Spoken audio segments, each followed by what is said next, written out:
Բարև ձեզ հարգելի բարեկամներ, բարի գալուստ update լրատվական, ես Ռաֆայել Մնացականյանն եմ և առաջարկում եմ միասին թարմացնել օրվա լրահոսը։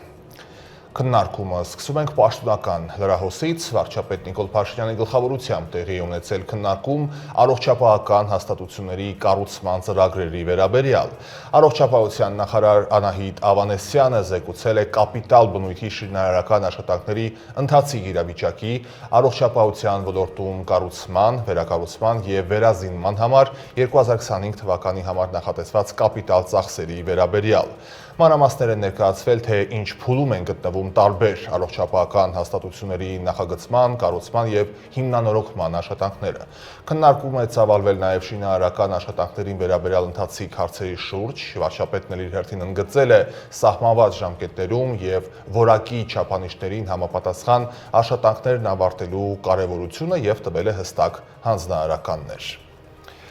Առողջապահության թեման շարունակելով նախարար Անահիտ Ավանեսյանը նաև հանրապետական շտապօգնության Գյումրու կայանում է ներկա եղել շտապօգնության մեքենաների հանձնման արարողությանը։ Կորեայի կողմից նվիրատվությամբ ստացած շտապօգնության մեքենաները Հայաստանում վերազինվել են արդեն անհրաժեշտ բոլոր սարքավորումներով և այժմ միջազգային չափանիշներին համապատասխան 6 ռանիմոբիլները պատրաստ են համալրել մարզային շտապօգնության ավտոպարկը։ Անահիտ Ավանեսյանը շրջայց է կատարել հանրապետական շտապօգնության օպերատիվ կառավարման կենտրոնում, այն ի դեպ սպասարկում է Արագածոտնի, Շիրակի, Լոռու և Տավուշի մարզերի բնակչությանը։ Եվ մեկ ֆեյսբուքյան գրառման մասին Starlink արբանյակային ինտերնետը այլևս հասանելի է Հայաստանում։ Նման հրապարակում է ֆեյսբուքյան իր էջում կատարել վարչապետ Նիկոլ Փաշինյանը, ինչպես և խոստացել է հեշթեգի ներքո է գրում վարչապետը մեջբերեմ իր խոսքը, Starlink-ի բաժանորդները կարող են իրենց աշխատանքը կազմակերպել Հայաստանի Հանրապետության ողջ տարածքում, բնության գրկում, սարերում, դաշտերում, անտառներում, մնալով անմիջական կապի մեջ աշխարհի և բնության հետ մեջբերման ավարտ։ Երևանում տեղի են ունեցել քաղաքական խորհրդակցություններ Հայաստանի և Չեռնոգորիայի արտաքին գործերի նախարարությունների միջև։ Հայկական կողմից խորհրդակցությանը մասնակցել է Հայաստանի արտաքին գործերի նախարարի տեղակալ Վահան Կոստանյանը, Չեռնոգորիայի կողմից Չեռնոգորիայի արտաքին գործերի նախարարության պետքարտուղար Պերիշա Կոստրատովիչը։ Խորհրդակցությունների ընթացքում կողմերը անդրադարձել են վերջին տարիներին երկկողմ հարաբերություններում զարգացման դրական դինամիկային, բարձրաստիճան շփումներին, ընդգծելով դրանց կարևորությունը քաղաքական երկխոսությունը առավել խորացնելու և տնտեսական համագործակցությունը ընդլայնելու հնարավորությունը բացահայտելու գործում։ Կողմերը կարևորել են հարաբերությունների հետևողական զարգացումն ու խորացումը, նաև խորհրդարանական դիվանագիտության, կրթության, զբոսաշրջության, նորարարական տեխնոլոգիաների, ապակենտրոնացված համագործակցության և մի շարք այլ ոլորտներում։ Իսկ ահա Հայաստանի արտաքին գործերի նախարար Արարատ Միրզոյանը այցելել է Աստանա Hub միջազգային կենտրոն, որը հանդիսանում է Կենտրոնական Ասիայում ամենամեծ տեխնոլոգիական կենտրոնը։ Նախարար Միրզոյանը ծանոթացել է կենտրոնի գործունեությանը, իրականացվող նորարարական ծրագրերին, այդ թվում առողջապահության ոլորտում արհեստական բանականության ներդրման ուղղությամբ իրականացվող հետազոտական փորձին։ Անդրադարձ է կատարվել նորարարական կրթության ոլորտում Հայաստանի և Ղազախստանի միջև համագործակցության զարգացման հնարավորություններին, իհարկե հաշվի առնելով երկու երկրների կառավարությունների կողմից այս ուղղությամբ ցուցաբերվող մեծ ուշադրությունը։ Եվ թեմայի շարունակությամբ Ղազախստան պաշտոնական այցի շրջանակներում Հայաստանի արտաքին գործերի նախարար Արարատ Միրզոյանը այցելել է նաև քաղաքական բռնաճնշումների և տոտալիտարիզմի զոհերի թանգարան և հուշահամալիր։ Նախարար Միրզոյանը ծանոթացել է թանգարան հուշահամալիրի նմուշներին, որոնք ի դեպ ներկայացնում են 1930-ից 1950-ական թվականներին ԽՍՀՄ-ի բռնաճնշումների հետևանքով Ղազախստանի Ակմոլ գյուղ, նախկինում Մալինովկա աղսորված կանանց պատմություններն ու դեպքերը։ Ըստ թանգարանի տվյալների նրանց շրջանում եղել են նաև շուրջ 80 հայ կանայք։ Նախարար Միրզոյանը ծաղիկներ է դրել հուշահամալիրի տարածքում տեղադրված հայ կանանց հուշակոթողին և խաչքարին։ Այդ թեմաների մասին մարտի 28-ին Հայաստանի պաշտպանության նախարար Սուրեն Պապիկյանի գլխավորությամբ տեղի է ունեցել պաշտպանության նախարարին կից կոլեգիայի նիստ։ Քննարկվել են զինված ուժերի կերպափոխման հայեցակարգին բխող օրենսդրական փոփոխությունների կենսագործման ընթացքին առնչվող մի շարք հարցեր։ Այս պահին տեղափոխվենք հայրաքաղաք Գյումրի, Գյումրու ավականու անդամի տեխնացու Կարեն Գրիգորյանը, մեր քաղաքը դաշինքի կողմից Գյումրու քաղաքապետի տեխնացու Մարտուն Գրիգորյանի որդին եւ հայրը ազատ են արձակվել։ Ավելի վաղ տեղեկություններ էին տարածվել, որ Գյումրիում իրականացված խոզարկությունների արդյունքում կան ձերբակալված անձինք, Մարտուն Գրիգորյանի հայրը եւ որդին բերման էին ենթարկվել։ Հիշեցնենք, որ իրավապահները գործողություններ էին իրականացրել Մարտուն Գրիգորյանի նախընտրական շտաբում եւ Մայր Հայաստան դաշինքի գրասենյակում։ Խոզարկել էին շտաբի պետ Արա Ոսկանյանի բնակարանն ու Մայր Հայաստան դաշինքի ընդհանուր գրասենյակը։ Խոզարկվել էին նաեւ Մայր Հայաստանի դաշինքի համակիրներից եւ աջակիցներից մի քանիսի բնակարանները։ Հատուկ ջոկատայինները Գյումրիում խոզարկություններ էին իրականացրել նաեւ Մարտուն Գրիգորյանի նախընտրական շտաբում։ Եվ ես կրկին կայցելեմ Սյունիք, այսպիսի հայտարարություն է արել Միացյալ Նահանգների դեսպանը։ Այս շաբաթ Սյունիքում եղա, այցելեցի մեր գործընկերներին ու բարեկամներին։ Այս մասին գրառում է կատարել Հայաստանում ԱՄՆ դեսպան Քրիստինա Քվինը։ Մարզպետ Ռոբերտ Ղուկասյանի եւ տեղական պաշտոնյաների հետ հանդիպումների ընթացքում անդրադարձ կատարեցինք մարզում առկա մարտահրավերներին եւ հնարավորություններին։ Գորիսում այցելեցի Եվրոմիության դիտորդական առաքելության ներկայացուցիչներին, վերստին փաստելու Միացյալ Նահանգների աջակցությունը Հայաստանի տարածքային ամբողջականությանը եւ ընդգծելու Հայաստանի եւ Ադրբեջանի միջև տևական խաղաղության հաստատման կարեւորությունը։ Շնորհակալություն եմ հայտնում սյունեցիներին հյուրընկալության համար։ Շուտով ես կրկին կայցելեմ Սյունիք, ամփոփել է իր խոսքը ԱՄՆ-ի դեսպանը։ Հակակոռուպցիոն կոմիտեում քննված քրեական վարույթով պարզվել է, որ 2021-2023 թվականների ընթացքում Երևանում գործող մանկապարտեզներից մեկի տնօրենի պաշտոնը զբաղեցնող անձը օգտագործելով ծառայողական իր լիազորությունները, պաշտոնեական կեղծիք կատարելով հափշտակել է իրեն վստահված առանձնապես խոշոր չափերով դրամական միջոցները։ Նախաքննությամբ հիմնավորվել է, որ հիշյալ տնօրենը վերը նշված ժամանակահատվածում իրեն կապված մտերիմների ու բարեկամների հետ մեկտեղ մանկապարտեզում նշանակելով նրանց տարբեր, այդ թվում նույն անձանց միաժամանակ մի քանի հաստիկներում, ինքն է ստացել ու տնօրինել նրանց վճարված աշխատավարձները։ Ընդ որում, նշանակված անձանցից ոմանք ընդհանրապես չեն հաճախել աշխատանքի, սակայն տնօրենը համապատասխան փաստաթղթերում կատարել է վերջիներիս կողմից աշխատանքի ներկայանալու վերաբերյալ կեղծ գրառումներ, որոնց հիման վրա հաշվարկված ու փոխանցված աշխատավարձերը տնօրինել է անձամբ։ Բացի այդ, պարզվել է, որ տնօրենը 2021-2023 թվականների ընթացքում մանկապարտեզի համար հատկացված ավելի քան 2 միլիոն ՀՀ դրամի ավիոբենզինը օգտագործել է սեփական կարիքների համար։ Քրեական վարույթով նախաքննությունը արդեն ավարտված է, դատախազի կողմից հաստատվել է մեղադրական եզրակացությունը եւ վարույթի նյութերը ուղարկվել են Հայաստանի հակակոռուպցիոն դատարան, ասված է պաշտոնական հաղորդագրության մեջ։ Լավ լուրերի մասին։ Armflix մեդիա հարթակում սպասվում է մեծ պրեմիերա, արդեն շատ շուտով հարթակի բաժանորդները հնարավորություն կունենան դիտելու նոր գերլարված դրամա Vendetta։ Նկարանումների հրապարակում եղել է մեր լրատվական թիմը։ Armflix հարթակը մշտապես հեռուստադիտողին ներկայանում է նոր ասելիքով, տարբերվող կոնտենտով եւ տարբեր ժանրերի ֆիլմերով։ Այս անգամ եւս բացառություն չէ։ Հատուկ Armflix մեդիա հարթակի համար սկսել է իր նկարահանումները Vendetta ֆիլմը, որը դրամա է համեմված կրիմինալ տարրերով։ Գնաց։ Ջեյմս հետաքրքիր է։ Այդ հանճարեր գաղափարը ում գլխի մեջ է ծնվել, որից ոչ մի բան պետք չասեք։ Ֆիլմի գլխավոր դերակատարներն են Հարություն Մովսիսյանը, Գոր Հակոբյանը, Նելի Խերանյանը, Հայկ Հովանիսյանը, Միկա Ղափլանյանը, Վիլեն Սարգսյանը, Մարիամ Ադամյանը եւ շատ հայտնի եւ սիրված դերասաններ։ Ֆիլմը 6 ընկերների պատմություն է, ովքեր ունեն տարբեր մասնագիտություններ ու երազանքներ, սակայն կյանքի ընթացքը փոխում է ընկերների ուղին։ Կապ չունենալով քրեական աշխարհի հետ, ընկերները որոշում են լուծել ընկերոջ-ընկերուհու վրեժը եւ դեմ են դուրս գալիս քրեական աշխարհին ու հենց այստեղ էլ սկսվում է ամուր ընկերության մի մեծ պատմություն։ 6 ընկերների մասին է իմ նկարում ֆիլմը, 6 ընկերներից մեկն եմ, ում անունը Դավիթ է, ով մասնագիտությամբ իրավաբան է եւ փորձում է ուզում է դառնալ դատավոր, բայց հանգամանքների երումով չի դառնում։ Հիմա փակագծերը շատ չբացեմ։ Շատ հետաքրքիր նկարահանումներ են մեզ սպասվում ու արդեն ընթանում են։ Ֆիլմի գաղափարը, ֆիլմի ասելիքը իմ կարծիքով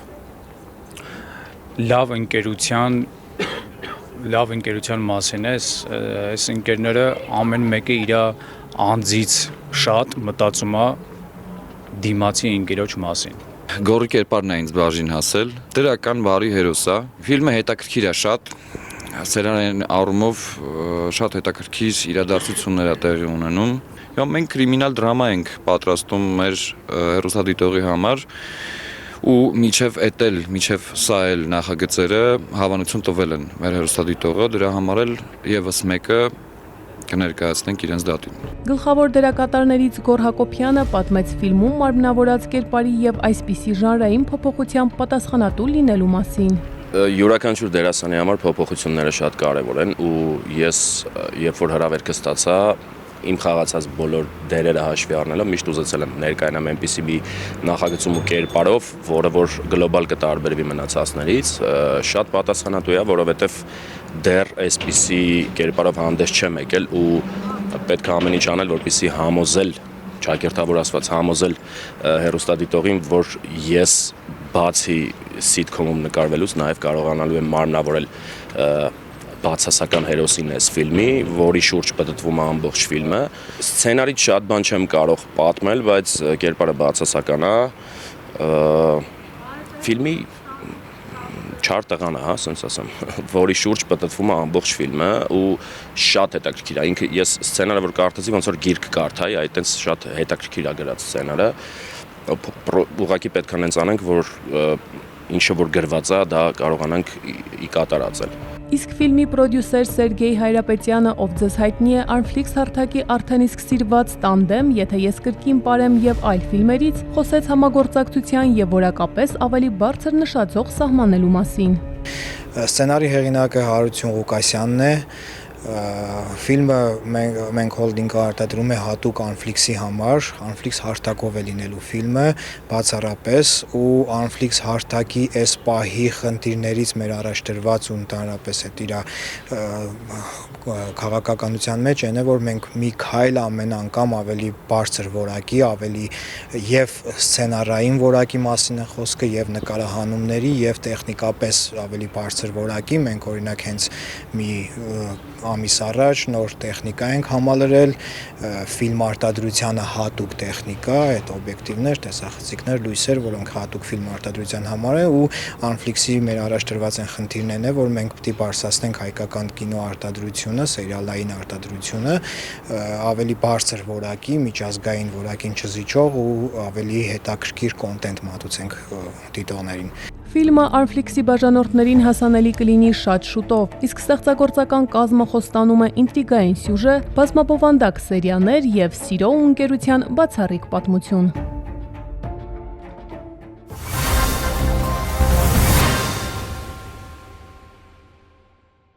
Շարունակում ենք թողարկումը, կրկին պաշտոնական լրահոսին անդրադարձ կատարենք։ Հայաստանի ֆինանսների նախարար Վահե Հովհաննիսյանը ընդունել է Հայաստանի արդյունաբերողների եւ գործարարների միության անդամներին։ Հանդիպան շրջանակներում կողմերը մտկեր են փոխանակել հարկային քաղաքականության հեռանկարների եւ առանձին ուղղությունների շուրջ, ինչպես նաեւ քննարկվել է ոլորտի մի շարք խնդիրները։ Հայաստանի ֆինանսների նախարարության կողմից իրականացվող քաղաքականությունների մասին հետադարձ կապի ամրապնդման, ինչպես նաեւ պետություն մասնավոր հատված համագործակցության արդյունավետության բարձրացման նպատակով կողմերը պայմանավորվել են ապահովել նման հանդիպումների շարունակական բնույթը։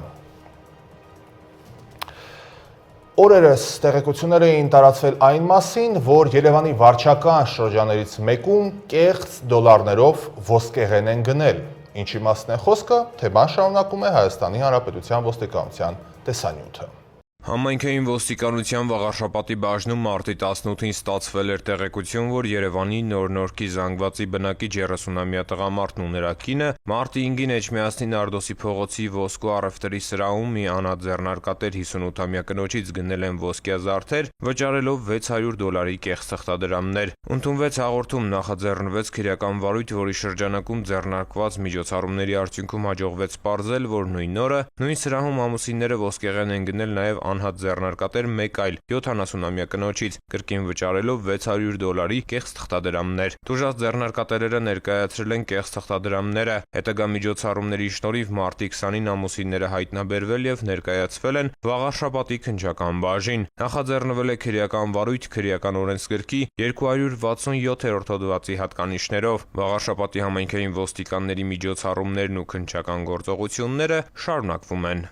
Ծանուցում ենթադրյալ հանցանքի մեջ կասկածվողը կամ մեղադրվողը համարվում է անմեղ, քանի դեռ նրա մեղավորությունը ապացուցված չէ Հայաստանի Հանրապետության քրեական դատավարության օրենսգրքով սահմանված կարգով, դատարանի օրինական ուժի մեջ մտած դատավճռով։ Հայաստանի Հանրապետության կենսաչափական անձնագրերի եւ նույնականացման քարտերի տրամադրման ենթակառուցվածքի պետություն մասնավոր գործընկերություն ծրագրի մրցույթային փուլի շրջանակում տեղի է ունեցել ստացված հայտերի ֆինանսական առաջարկների բացման նիստը։ Նիստը նախագահում էր ներքին գործերի նախարար Արփինե Սարգսյանը, որպես հրավիրյալներ ներկա էին Օջենթիկ Այդեմիա կոնսորցիումների ոլորտում առաջատար միջազգային ընկերությունների լիազոր ներկայացուցիչներ։ Պետություն մասնավոր գործընկերություն ծրագրի ընթացակարգի եւ առաջարկի հարցման պահանջներին համապատասխան ֆինանսական առաջարկների բացման եւ գրանցման գործընթացն իրականացվել է թափանցիկ։ Հայտատու երկու ընկերությունների ներկայացրած ֆինանսական առաջարկները համապատասխանել են առաջադրված պահանջներին եւ չափորոշիչներին։ Ըստ այդմ նախատեսվում է հայտերի վերջնական գնահատում իրականացնել մինչև մարտ ամսվա վերջ։ Մարտի 31-ին հայտնի կդառնա հաղթող ընկերության անունը, որն էլ կներդնի կենսաչափական փաստաթղթերի թողարկման նոր ենթակառուցվածքը, այդ թվում շենքային պայմանների, գրասենյակների հիմնում, սերվերային տնտեսություն, տպագրական սարքավորումներ, ծրագրային լուծումներ եւ տեխնիկական վերազինում։ Ըստ նախատեսված ժամանակացույցի 2026 թվականի երկրորդ կիսամյակում արդեն Հայաստանում կմեկնարկի կենսաչափական անձնագրերի եւ նույնականացման քարտերի արտադրությունը։ Այս պահին հասկանանք ինչ է կատարվում ամբողջ աշխարհում միջազգային լրահոսով, որը ներկայացնելու ենք տեսաշարով։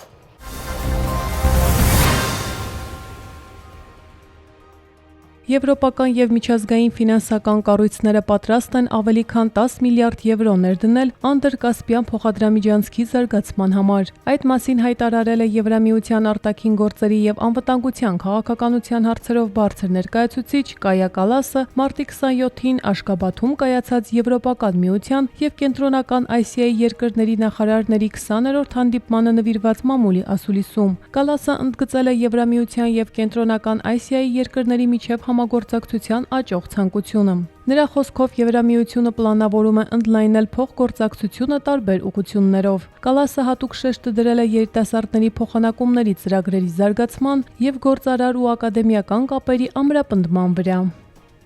Իտալիան մտադիր է մոտ 68 միլիոն եվրո հատկացնել Սիրիայում մարդասիրական ծրագրերի եւ ենթակառուցվածքների վերականգնման համար։ Այս մասին Իտալիայի խորհրդարանի լսումների ժամանակ հայտարարել է երկրի արտաքին գործերի նախարար Անտոնիո Տայանին, ընդգծելով, որ այս քայլը էական աջակցություն է երկրի անցումային գործընթացում։ Տայանին պարզաբանել է, որ օգնությունը ներառում է աջակցություն առողջապահության եւ հիվանդանոցային ոլորտներին, ինչպես նաեւ ենթակառուցվածքային եւ սննդի մատակարարման ամրապնդման նախագծերին։ Նա նշել է, որ առաջիկա շաբաթների ընթացքում կսկսվեն համագործակցության նոր նախագծեր, ընդգծելով Իտալիայի կառավարության մտադրությունը կազմակերպելու բիզնես ֆորում, որի նպատակն է նպաստել Սիրիայի վերակառուցման ջանքերին։ Ավելի վաղ Եվրամիության գլխավորած համաժողովի ժամանակ դոնոր երկրները խոստացել էին Սիրիային 5.8 միլիարդ եվրո տրամադրել, օժանդակելով երկրի նոր իշխանություններին անցումային շրջանի մարտահրավերներում։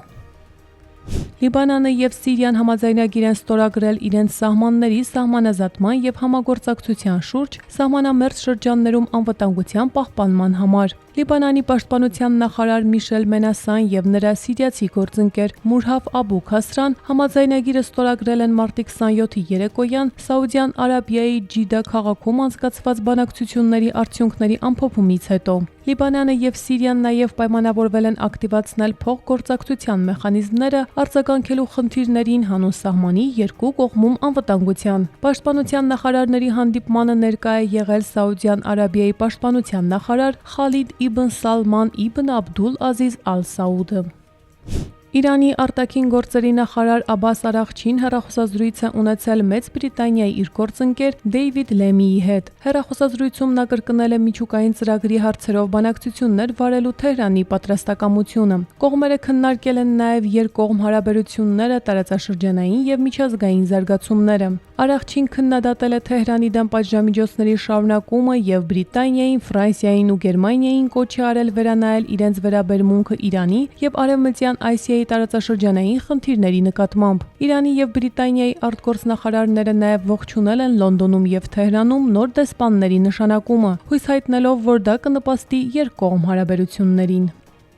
Իրանը պաշտոնական պատասխան է ուղարկել ԱՄՆ նախագահ Դոնալդ Թրամփի Իսլամական Հանրապետության գերագույն առաջնորդ Այաթոլլահ Ալի Խամենեին ուղղված նամակին, օգտվելով Օմանի միջնորդական ծառայություններից։ Այս մասին հայտարարել է արտգործնախարար Աբբաս Արաղչին։ Ըստ Արաղչիի պատասխանը բաղկացած է երկու փաստաթղթից։ Առաջինում ներկայացված են Թեհրանի տեսակետները աշխարհում առկա իրավիճակի վերաբերյալ, իսկ երկրորդում ամբողջությամբ վերլուծված եւ մեկնաբանված են Թրամփի նամակում պարունակվող կետերը։ Մարտի 7-ին Թրամփը հայտնել էր, որ նամակ է հղել Խամենեիին, առաջարկելով բանակցություններ վարել Թեհրանի միջուկային ծրագրի շուրջ։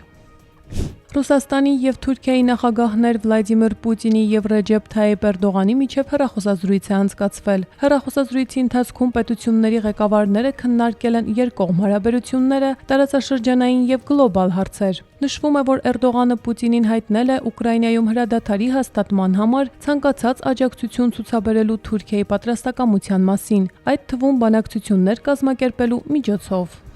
Թուրքիայում բողոքի ցույցերի ընթացքում բերման է ենթարկվել 1879 մարդ, որից 260-ը ձերբակալվել է։ Այս մասին հայտարարել է Թուրքիայի ներքին գործերի նախարար Ալի Երլիկայան։ Նա նշել է, որ արդարադատությունը տեղի է ունենում դատարանի դահլիճում, այլ ոչ թե փողոցում։ Նա հավելել է, որ Թուրքիան խորապես արմատավորված ժողովրդավարություն ունեցող պետություն է եւ որ ժողովրդավարության իրենց ըմբռնումը հիմնված է ժողովրդի կամքի վրա։ Թուրքիայում մարտի 19-ից զանգվածային բողոքի ակցիաներ են տեղի ունենում Ստամբուլի ընդդիմադիր քաղաքապետ Էքրեմ Իմամօղլուի ձերբակալությունից հետո։ Իմամօղլուն Էրդողանի հիմնական մրցակիցն է համարվում հնարավոր արտահերթ ընտրություններում։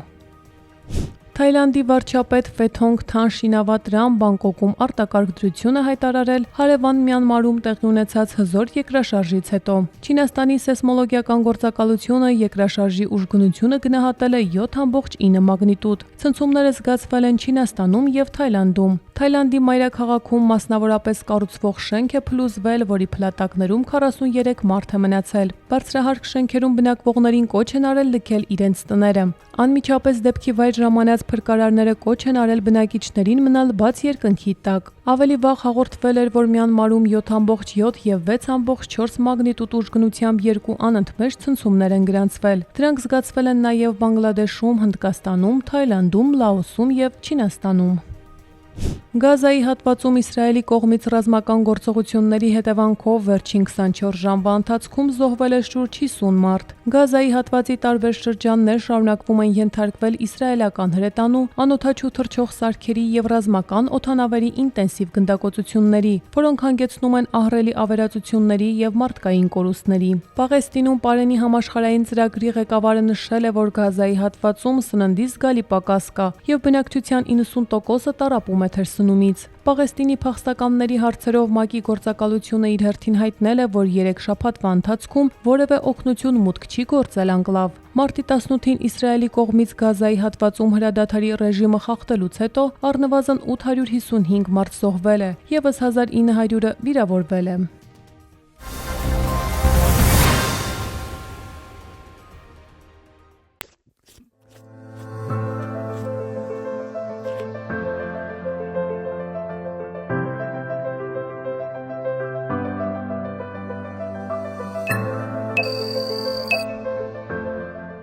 Երկու քաղաքների միջև համագործակցության շրջանակներում Գյումրի համայնքում իրականացրել ենք թափառողջների ստեղծման համար իր ծրագիր։ Մասնագիտական խումբը 4 շաբաթով գործուղվել էր Գյումրի համայնք, որտեղ նպատակը ոչ միայն ստեղծում իրականացնել, այլ հենց ծրագիրը ներդնել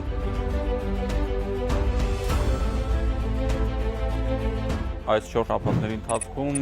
շուրջ 330 թափառող կենթանու հետազոտանք իրականացվել, բոլոր կենթանիները մեր մասնագետների կողմից պարտադիր հետազոտվել են վտանգավոր վարակիչ հիվանդությունների նկատմամբ, հաշվի առնելով այդ հիվանդությունների վտանգավոր լինելը եւ կենթաների եւ մարդկանց համար, որից հետո արդեն կենթաները ստեղծվել են, բոլոր կենթաները պատվաստվել են կատաղություն հիվանդության դեմ եւ ըստ արդեն տարածքների, որտեղից նրանք բերվել են եւ ըստ բաշխվածության բաց են թողնել նորից տարածքներ։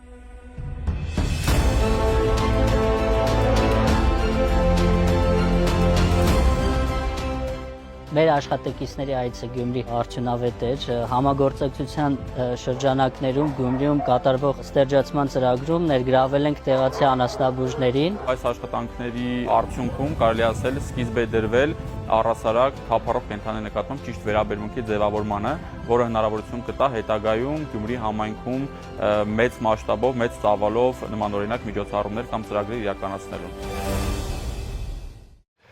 Եվ վերջում եղանակի մասին մարտի 29-ից 31-ը, ինչպես նաև ապրիլի 2-ին օրվա ընթացքում հանրապետության առանձին շրջաններում սպասվում է կարճատև անձրև, մարտի 29-ից 31-ը ցերեկը նաև ամպրոպ, մարտի 29-ից 31-ը, ինչպես նաև ապրիլի 1-ից 2-ը առանձին շրջաներում քամու ուժգնացում ևս սպասվում է։ Օդի ջերմաստիճանը աստիճանաբար բարձրանալու է ևս 3-ից 5 աստիճանով։